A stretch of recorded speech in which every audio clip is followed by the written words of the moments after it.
तर एकनाथ शिंदे यांच्या मंत्र्यावरती इन्कम टॅक्सच्या नोटीस येते. तर शिंदे हे अमित शहाची भेट घ्यायला गेले.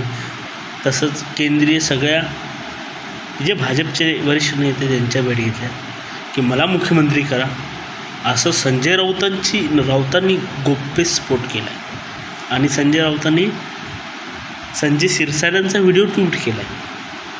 पैशांची बॅग भरलेली 50 खोके एकदम ओके ना, त्यातली एक खोका दिसू लागला, तिथे एक पेटी दिसू लागली, त्याच्यामध्ये नोटाचे बंडलच्या बंडल होते. तर संजय शिरसाटांचं म्हणणं आहे नोटांचे बंडल नाही तर ते कपडे आहेत. एवढं त्या व्हिडिओमध्ये स्पष्ट दिसते. पैशाचे बंडल आणि हे कपड्यांच्या खोक्यांचे कोण व्हिडिओ काढणार, म्हणजे ते व्हिडिओ आलेला आहे ना पैशांचा.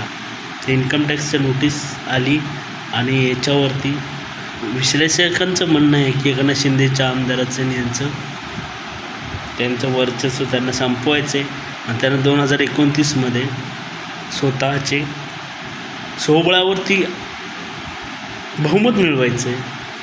म्हणून त्यांना यांचं नाव खराब करायचं आणि हिंदुत्ववादी पक्ष कुठलाही आपल्या पुढे नको, हिंदुत्व हे आमचंच आहे असंच म्हणावं लागेल. असंच भाजपचा डाव आहे. तर व्हिडिओ आवडला तर सबस्क्राईब करा, लाईक करा आणि शेअर करा. धन्यवाद.